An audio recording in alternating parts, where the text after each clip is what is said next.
Hi friends, ఈరోజు మనం మాట్లాడుకోబోయే case entire Kerala రాష్ట్రాన్ని షేక్ చేసిన కేసు. ఒక్క చావు, 5 సిబిఐ టీంలు, 28 సంవత్సరాలు, ఒక్క చిన్న క్లూతో ఎంటైర్ కేసే తారుమారైపోవడం. దీంతోపాటు విజయన టెస్ట్లు, ట్విస్ట్లు, టర్న్లు ఇలాంటివి ఎన్నో ఉంటాయి ఈ కేసులో.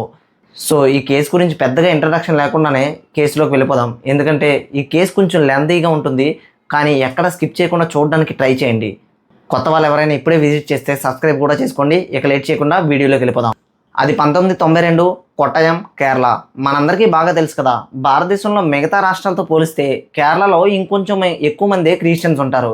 సో క్రిస్టియన్స్ ఎక్కువగా ఉండడంతో అక్కడ క్రిస్టియన్స్ మిషనరీస్ కూడా ఎక్కువగానే ఉంటాయి. అలాంటి ఒక క్రిస్టియన్ మిషనరీయే సెయింట్ పాల్స్ కాన్వెంట్. ఈ కాన్వెంట్లో కొంతమంది నన్స్ కూడా ఉండేవారు. ఈ నన్స్ చేసే పని ఏంటంటే వాళ్ళ చదువు యథావిధిగానే గడుస్తుంది, మరోవైపు దేవుడికి దగ్గరగా ఉండడం, ప్రేయర్స్ చేయడం, మిగతా వారితో సంబంధం లేకుండా చాలా సెపరేట్గా ఉండడం, ఇలాంటివన్నీ చేసేవారు. అలాంటి ఒక నన్నే సిస్టర్ అభయ. సిస్టర్ అభయ తను ఆ టైంలో డిగ్రీ చదువుతుంది. సో అందరు అమ్మాయిలాగే తెల్లవారుజామున 4ంటికి అలారం పెట్టుకొని చదువుకుంటూ ఉండగా దాహం వేస్తుందని ఒకసారి కిచెన్ వైపు నడుచుకుంటూ వెళ్ళింది. మిషనరీస్ అంటే ఎలాగుంటాయి తెలుసు కదా, రూమ్ ఒక చోట ఉన్న కిచెన్ ఇంకొంచెం దూరంలో ఉంటుంది. ఎందుకంటే ఎక్కువ మంది ఉంటారు కాబట్టి ఎక్కువ రూమ్స్ ఉంటాయి. కిచెన్ వైపు నడుచుకుంటూ వెళ్తూ ఉండగా ఒకసారి ఒక చిన్న సౌండ్ వినబడింది. ఏంటి సౌండ్ అని చెప్పి సిస్టర్ అభయ అలాగే గమనిస్తూ ఇంకొంచెం ముందుకు వెళ్తుండగా ఇంకొంచెం సౌండ్స్ ఎక్కువయ్యాయి. అక్కడ ఒక అబ్బాయి సౌండ్లా వినబడుతుంది. ఏంటి సౌండ్స్ వినబడుతున్నాయి, అది కూడా ఈ టైంలో అని సిస్టర్ అభయ అలా నడుచుకుంటూ వెళ్ళి ఒక్కసారిగా డోర్ ఓపెన్ చేసింది. వెంటనే కంగారు పడుతూ డోర్ క్లోజ్ చేసి ఫ్రిడ్జ్లో ఉన్న వాటర్ బాటిల్ తీసి తాగేసి అక్కడ పెట్టేసి వెంటనే సిస్టర్ అభయ వెళ్ళిపోయింది. ఆ తర్వాత తెల్లవారుజామున సిస్టర్ అభయ కనబడట్లేదని చెప్పి చాలామంది నన్స్ కంగారు పడ్డారు. సిస్టర్ అభయ ఏమైందని చెప్పి చుట్టుపక్కల ఉన్న వారందరూ కూడా వెతకడం మొదలుపెట్టారు. అందులో ఉన్న ఒక నన్నే బావి దగ్గరికి వెళ్ళి చూడగానే ఆ బావిలో సిస్టర్ అభయ ఉందని చెప్పి గట్టిగా అరిచింది. ఈ అరుపుతో అక్కడ ఉన్న వాళ్ళందరూ కూడా అలర్ట్ అయ్యారు. అయితే మనం ఇక్కడ తెలుసుకోవాల్సిన ఇంకొన్ని విషయాలు ఉన్నాయి. అవేంటంటే సిస్టర్ అభయ అని బావిలో శవమై చూడడానికంటే ముందు ఈ నన్ ఇంకొన్ని విషయాలు చూసింది.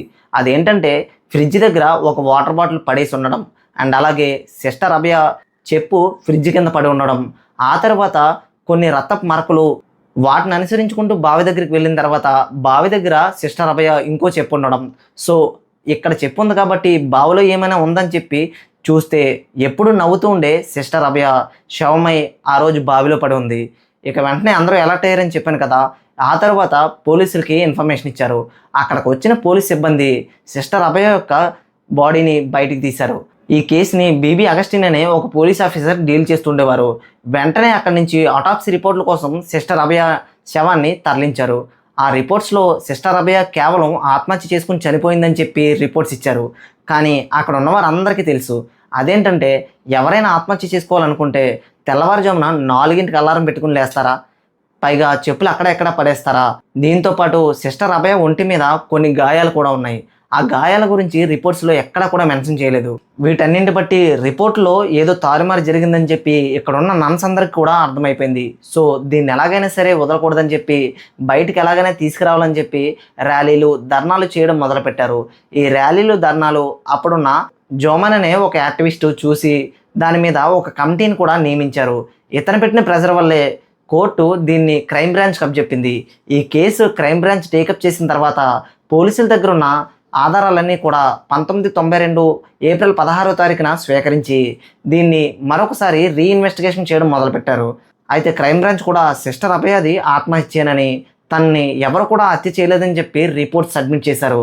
కానీ ఈ రిపోర్ట్ని మాత్రం కేరళ ప్రజలు తీవ్రంగా వ్యతిరేకించారు. అండ్ అలాగే అక్కడ ఉన్న నన్స్ ఇంకొంచెం రెచ్చిపోయి ర్యాలీలు, ధర్నాలు ఆపకుండా ఇంకా ఎక్కువ చేశారు. ఎందుకంటే ఈ నన్స్తో పాటు కేరళ ప్రజలు కూడా తోడయ్యారు. దీంతోపాటు టీవీ మీడియాల్లో దీని మీద పెద్ద డిబేట్లు, చర్చలు జరుగుతూనే ఉండేవి. అయితే క్రైమ్ బ్రాంచ్ ఇచ్చిన ఈ రిపోర్ట్తో ప్రజలెవ్వరూ కూడా ఏకీభవించలేదు. అండ్ అలాగే ఒకవైపు నుంచి మీడియా ప్రెజర్. సో ఈ కేసుని సిబిఐకి అప్పచెప్పాలని ప్రజలందరూ డిమాండ్ చేయడంతో సిబిఐకి అప్పచెప్పారు.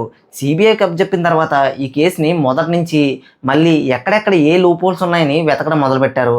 అయితే ఈ టైంలోనే క్రైమ్ బ్రాంచ్ కావాలనే కొన్ని తప్పులు చేశారని, సిస్టర్ అభయ యొక్క డ్రెస్ అండ్ అలాగే తన డైరీ ఇలాంటివి కీలకమైన ఆధారాలని కావాలని కాల్ చేశారని సిబిఐ బయటపెట్టింది. అయితే ఇలా సాఫీగా జరుగుతున్న ఈ టైంలోనే మీడియాకి ఒక బ్రేకింగ్ న్యూస్ దొరికింది. అదేంటంటే థామస్ అనే ఒక వ్యక్తి ఈ కేసుని డీల్ చేసేటప్పుడు కావాలని పై అధికారులు బాగా ప్రెజర్ పెట్టడంతో దీని మీద తప్పుడు రిపోర్ట్ ఇచ్చానని, సో ఈ బాధతోనే ఇంకా సర్వీస్ ఉండగానే నేను రిటైర్మెంట్ ప్రకటించానని ఆ థామస్ అనే వ్యక్తి చెప్పాడు. ఈ దెబ్బతో ఈ కేసు మళ్ళీ వెలుగులోకి వచ్చింది. మీడియాకి బ్రేకింగ్ న్యూస్గా మారింది. సో ప్రజలందరూ కూడా ఇంకా తిరగబడడం మొదలుపెట్టారు. ఇక అక్కడ నుంచి ర్యాలీలు, ధర్నాలు జరుగుతూనే ఉన్నాయి. మరోవైపు సిబిఐ మాత్రం ఈ కేసుని ఇంకొంచెం స్పీడప్ చేసింది. ఒకవైపున ఈ కేసుని ఎన్ని పాసిబుల్ వేస్ ఉన్నాయో అన్ని వైపుల నుంచి కూడా ఎలాగైనా సాల్వ్ చేయాలని చెప్పి సిబిఐ రంగం సిద్ధం చేసింది.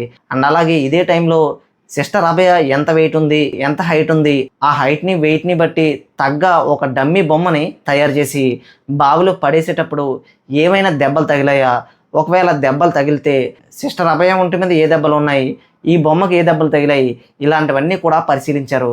కానీ ఒకవైపు నుంచి ప్రెషర్ పెరుగుతుంది. ఎక్కడి నుంచి ప్రయత్నించినా సరే ఈ కేసు మాత్రం సాల్వ్ అవ్వట్లేదు. సో 1996లో ఈ కేసుని ఇంకా మేము సాల్వ్ చేయలేమని, సిస్టర్ అభయది హత్యే కానీ ఎవరు చేశారో, ఎందుకు చేశారో అన్నది కన్క్లూడ్ చేయలేకపోతున్నామని చెప్పి కోర్టుకి రిపోర్ట్స్ సబ్మిట్ చేశారు. ఈ రిపోర్ట్స్ బయటకు వచ్చిన తర్వాత సెంట్రల్ బ్యూరో ఆఫ్ ఇన్వెస్టిగేషన్ అని సిబిఐని చాలా గొప్పగా చెప్పుకుంటారని, కానీ ఇలాంటి కేసులు సాల్వ్ చేయాలంటే ఫారిన్లో తప్ప ఇండియాలో సాల్వ్ అవ్వమని చెప్పి చాలా గట్టిగానే కేరళలో మాట్లాడుకున్నారు. అయితే ఈ కోర్టు ఈ కేసుని ఇంకొక కొత్త సిబిఐ టీంకి అప్పచెప్పింది. మీరు గమనిస్తే మొదటగా పోలీసులు, ఆ తర్వాత క్రైమ్ బ్రాంచ్, ఆ తర్వాత ఇంకో సిబిఐ టీం, ఇప్పుడు కొత్తగా ఇంకో సిబిఐ టీం, మొత్తం 4 ఇన్వెస్టిగేషన్ చేశారు. అయితే ఈ కొత్త సిబిఐ టీం 1999లో సబ్మిట్ చేసిన రిపోర్ట్ ఏంటంటే, మొదటగా అటాప్సీ రిపోర్ట్లో చాలా తప్పులు ఉన్నాయని, సో మేము 3 డాక్టర్స్ని పెట్టి అటాప్సీ రిపోర్ట్లో ఉన్న మార్పులు చేర్పులు అన్నీ చేశామని, ఇది ఖచ్చితంగా హత్యేనని, కానీ ఎవరు చేశారో కూడా తెలియదని చెప్పి కొత్త సిబిఐ టీం 1999లో రిపోర్ట్ సబ్మిట్ చేశారు. ఇలా రోజులు నెలలయ్యాయి, నెలల సంవత్సరాలు అయ్యాయి. ఇలా ప్రతిరోజు గడుస్తుంది కానీ కేసులో ఎటువంటి ప్రోగ్రెస్ లేదు. ప్రజల ఆగ్రహానికి అంతే లేదని చెప్పాలి. ఇలా సంవత్సరాలు గడిచే కొద్దీ చేసిన వారు బ్రతుకున్నారో లేదంటే చనిపోయారో కూడా ఎవరో తెలీదు. ఈ కేసు ఇన్వెస్టిగేషన్ చేసిన చాలామంది ఆఫీసర్స్ అయితే అప్పటికే చనిపోయారు, కొంతమంది అయితే రిటైర్మెంట్ కూడా ఇచ్చేశారు. ఈ కేసు జరిగిన 15 ఏళ్ళ తర్వాత అంటే 2007లో ఈ కేసు గురించి ఒక ఇంపార్టెంట్ ఎవిడెన్స్ని సబ్మిట్ చేయడానికి ఒక వ్యక్తి ముందుకొచ్చాడు. ఆ వ్యక్తి పేరు రాజు. అసలు ఈ వ్యక్తి చెప్పిన ఇంపార్టెంట్ విషయం ఏంటో అన్నది మీరు తెలుసుకునే ముందు కొత్త వాళ్ళు ఎవరైనా మన ఛానల్ని ఇప్పుడే విజిట్ చేస్తే సబ్స్క్రైబ్ చేసుకుని పెట్టుకోండి. అండ్ అలాగే ఇంతవరకు వీడియో చూస్తున్నారంటే మీకు ఇంట్రెస్టింగ్గా అనిపిస్తుందని అనుకుంటున్నాను. సో ఒక లైక్ ఇచ్చేసేయండి. అయితే డీటెయిల్స్లోకి వెళ్తే రాజు చెప్పింది ఏంటంటే, రాజు ఒక దొంగ. 1992లో ఈ సెయింట్ పాల్స్ కాన్వెంట్లోకి రాగి ప్లేట్లను దొంగలించడానికని ఆ రోజు నైట్ లోపలికి వెళ్తుండగా ఒక వ్యక్తి మధ్యలో నడుచుకుంటూ వచ్చాడని, ఆ వ్యక్తి ఎవరో కాదు, ఆ చర్చ్ యొక్క పాస్టర్. అండ్ అలాగే ఈ చర్చ్ యొక్క పాస్టర్తో పాటు బ్రదర్ జోషి అంటే ఇంకో పాస్టర్, అండ్ అలాగే షఫీ అని ఒక నన్ను కూడా వచ్చింది. అయితే ఆ రోజు రాజు చూసింది ఏంటంటే, సిస్టర్ అభయ కంటే ముందు రాజు ఈ ఇన్సిడెంట్ చూశాడు.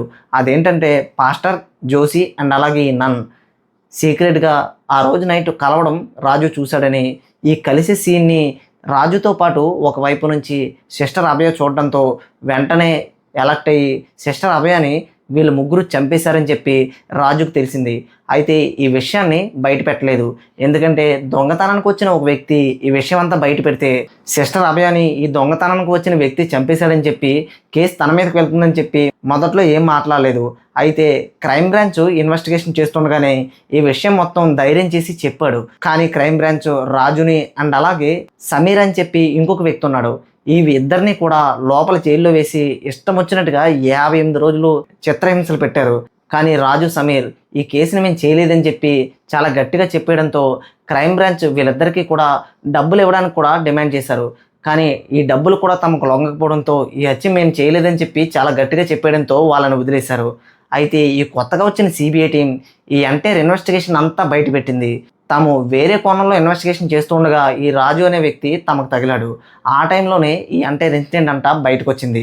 అయితే రాజు ఎప్పుడైతే ఈ ఇన్ఫర్మేషన్ మొత్తం బయటకు ఇచ్చాడో ప్రజలందరూ కూడా అసలు ఇంత డబ్బు ఇవ్వడానికి కారణం ఏంటి, అండ్ అలాగే రాజుని కేసులో ఇరికించడానికి చూడడానికి గల మనుషులు ఎవరని చెప్పి ప్రజలందరూ గట్టిగానే మాట్లాడుకున్నారనుకోండి. అయితే ఆ రోజుల్లో క్రిస్టియన్ మిషనరీస్ చాలా డబ్బుతోనూ అండ్ అలాగే చాలా పలుకుబడుతూ ఉండేవి. ఆ టైంలో ఈ కేసు బయటకు వస్తే క్యాథలిక్ చర్చెస్కి క్రిస్టియన్ మిషనరీస్ మీద ఒక తప్పుడు పేరు వస్తుందని, సో ఎవరో దీంట్లో జాయిన్ అవ్వడానికి రారని చెప్పి ఈ కేసుని తారుమారు చేయడానికి ఈ క్రిస్టియన్ మిషనరీస్ నడిపిస్తున్న ఫారినర్స్ కూడా దీంట్లో ఇన్వాల్వ్ అయ్యి డబ్బులు ఇవ్వడానికి సిద్ధపడ్డారు. కానీ రాజు వీటన్నిటిని కూడా కొట్టేసి తనకు ఎంత డబ్బు ఇస్తానన్నా సరే నేను ఈ కేసులో ఇరుక్కోలేనని బయటకు వచ్చేసాడు. అయితే ఈ విషయం మొత్తం పక్కన పెడితే మనం కొన్ని విషయాలు పాస్టర్ థామస్ గురించి అండ్ అలాగే నన్ షఫీ గురించి కొన్ని తెలుసుకోవాలి. అదేంటంటే వీరిద్దరూ పెళ్లి కాకపోయినా సరే ఏదో పెళ్ళి అయినట్టుగా ఇల్లీగల్ రిలేషన్షిప్స్ మెయింటైన్ చేస్తూ ఉండేవారని, దీనికోసం అక్కడ ఉండే నన్స్ అండ్ అలాగే చుట్టుపక్కల ఉన్నవారు అందరూ కూడా మాట్లాడుకునేవారని రూమర్స్ ఉన్నాయి. అయితే ఇవన్నీ నిజమేనని సిస్టర్ అభయ కేసులో తేలింది. అయితే సిబిఐ టీం వీళ్ళ ముగ్గురిని, అంటే ఇద్దరు పాస్టర్స్ నన్ షఫీ వీళ్ళ ముగ్గురిని కూడా ఇంట్రాగేషన్ చేస్తే ఎంటైర్ ఇన్ఫర్మేషన్ బయటకు వచ్చింది. కానీ కోర్టులోకి వెళ్ళిన తర్వాత సీన్ రివర్స్ అయింది. అదేంటంటే వీళ్ళ ముగ్గురు తరపున వాదిస్తున్న లాయర్ ఏం చేశాడంటే రాజు ఒక దొంగని తనే చంపేసి వీళ్ళ ముగ్గురికి మీదకి నెట్టేస్తున్నాడని చెప్పి తను చేసిన కేసులన్నీ బయటపెట్టాడు. అంటే రాజు చేసిన తప్పులన్నీ బయటపెట్టాడు. అయితే రాజు ఇవన్నీ కూడా నేనే చేశాను, ఆ తప్పులన్నీ నేనే చేశాను, కానీ ఈ కేసు మాత్రం నేను చేయలేదు, వాళ్ళే చేశారని కరాఖండిగా చెప్పాడు. రాజు ఈ విషయం చెప్పిన తర్వాత పాస్టర్స్ తరపున వాదిస్తున్న లాయర్ ఇంకో విషయాన్ని బయటికి తీసుకొచ్చాడు. అదేంటంటే క్రిస్టియన్ మిషనరీస్లో ఉన్న వారందరూ కూడా వర్జిన్స్ అని, ఎందుకంటే వాళ్ళు నన్స్గా ఉంటారని, వాళ్ళు ఎవరితోనూ కలవరని, సో ఒకవేళ వెజైనా టెస్ట్ చేస్తే ఆటోమేటిక్గా ఆమె వర్జిన కాదని చెప్పి తేలిపోతుందని, వీళ్ళు ముగ్గురు ఇంటిమేట్ అయ్యేటప్పుడు రాజు చూశారని చెప్తున్నాడు కదా, ఒకవేళ వీళ్ళ ముగ్గురు ఇంటిమేట్ అయ్యాడా లేదని చెప్పి తెలియాలంటే వెజైనా టెస్ట్ చేయమని చెప్పి కోర్టుకి సబ్మిట్ చేశారు. అయితే రిపోర్ట్లో తేలింది ఏంటంటే నన్ షఫీ వర్జిన్ అని తేలింది. ఇక వెంటనే ఈ రిపోర్ట్ రావడంతో ప్రజలందరూ ఆగ్రహానికి గురయ్యారు. ఇక ఆ తర్వాత దొంగ అయిన రాజు ఫాల్స్ ఎలిగేషన్ చేసి ఈ కేసును తారుమారు పట్టిస్తున్నారని కూడా అన్నారు. అయితే ఇదే టైంలో రాజు తరపున వాదిస్తున్న లాయర్ ఏం చేశారంటే కోర్టుని రిక్వెస్ట్ చేసి కనీసం వీళ్ళ ముగ్గురిని నార్కో టెస్ట్ పంపించమని చెప్పి కోర్టుని రిక్వెస్ట్ చేశారు. ఆ తర్వాత దాదాపుగా 25 ఏళ్ళు దాటిపోవడం, ఈ కేసుని డీల్ చేసిన అగస్టిన్ కూడా చనిపోవడం, ఇవన్నీ జరగడంతో కోర్టు నార్కో టెస్ట్కి వీళ్ళ ముగ్గురి మీద చేయమని పర్మిషన్ ఇచ్చింది. అయితే సిబిఐ టీం అండర్లో నార్కో టెస్ట్ని నిర్వహించారు. అయితే సిబిఐ టీంను కూడా కొనేసి వీళ్ళు ఈ నార్కో టెస్ట్లో దాదాపుగా 72 సార్లు ఆ వీడియో రికార్డింగ్ని ఎడిట్ చేసి కోర్టుకి సబ్మిట్ చేశారు. అయితే కోర్టు దీన్ని సబ్మిట్ చేసిన తర్వాత దీన్ని ఎడిట్ చేశారని చెప్పి కోర్టుకి అర్థమైపోయింది. అయితే దీని మీద కోర్టు ఇచ్చిన ఆర్డర్ ఏంటంటే సిబిఐ టీంను కూడా వీళ్ళు కొనేయడానికి సిద్ధపడ్డారని, దీని వెనకాల ఎవరున్నా సరే వాళ్ళ ఉద్యోగాలు పోవడానికి కూడా సిద్ధపడాలని, దీని ఒరిజినల్ ఫుటేజ్ని కోర్టుకి సబ్మిట్ చేయాలని చెప్పి కోర్టు ఆర్డర్ ఇచ్చింది. అండ్ అలాగే నన్ షఫీ వర్జిన్ అని తేలింది కదా, ఈ వర్జినిటీ టెస్ట్ను కూడా రిపోర్ట్ని మళ్ళీ సబ్మిట్ చేయాలని కోర్టు ఆర్డర్ ఇచ్చింది. దీంతో నన్ షఫీ వర్జిన్ కాదని, ఈవిడ హైమెనోప్లాస్టీ అని చెప్పి ఒక సర్జరీ చేయించుకుని తన వర్జినిటీ మళ్ళీ పొందిందని చెప్పి రిపోర్టులో తేలింది. ఇక ఆ తర్వాత నార్కో టెస్ట్లో ఉన్న ఒరిజినల్ ఫుటేజ్ను కూడా కోర్టు స్వీకరించిన తర్వాత వీళ్ళ ముగ్గురు నేరస్తులుగా భావిస్తూ డిసెంబర్ 22, 2020లో అంటే దాదాపుగా 28 సంవత్సరాల తర్వాత సిస్టర్ అభయ కేసులో ఫైనల్ జడ్జిమెంట్ ప్రకటించింది. ఎవరైతే ఫాదర్ థామస్, నన్ షఫీ వీరిద్దరికీ కూడా లైఫ్ ఇంప్రిజన్మెంట్ చెరొక 5 లక్షలు కట్టాలని చెప్పి కోర్టు నిర్ణయించింది. అయితే పాస్టర్ జోషి ఉన్నాడు కదా, తనకు మాత్రం సిస్టర్ అభయ కేసులో ఎటువంటి సంబంధం లేదని తేలడంతో తనని నిర్దోషిగా విడుదల చేసింది. సో ఇది గైస్ ఈ కేసు యొక్క పూర్తి డీటెయిల్స్. అయితే ఈ కేసు గురించి మనం పూర్తిగా ఆలోచిస్తే న్యాయాన్ని డబ్బుతో కొనడానికి ఎన్నిసార్లు ట్రై చేసినా సరే, ఎంతమంది మనుషులను పెట్టి ట్రై చేసినా సరే ఏదో ఒక విధంగా ఈ కేసు బయటకు వస్తూనే ఉంది. అయితే ఈ కేసు మొత్తంలో రాజుకు మాత్రం హ్యాట్స్ ఆఫ్ అనే చెప్పాలి. తన దగ్గర డబ్బులు లేక దొంగతనం చేసినా సరే, ఒక మనిషి ప్రాణం గురించి ఆలోచించి తనకు ఎంత డబ్బులు ఇవ్వడానికి సిద్ధపడ్డా సరే ఆ వాటన్నింటినీ కాదని న్యాయం చెప్పడానికి ముందుకొచ్చాడు. సో ఈ కేసు గురించి మీరేమంటారు అన్నది కింద కమెంట్ బాక్స్లో రాయండి. అండ్ అలాగే ఏ పాయింట్ ఆఫ్ టైంలో అన్నా సరే మా నాలెడ్జ్ అనిపిస్తే ఒక్క లైక్ ఇచ్చేసండి. మరొక మంచి వీడియోతో మీ ముందుకు వస్తాను. అప్పటి వరకు stay tune. By by, have a good day.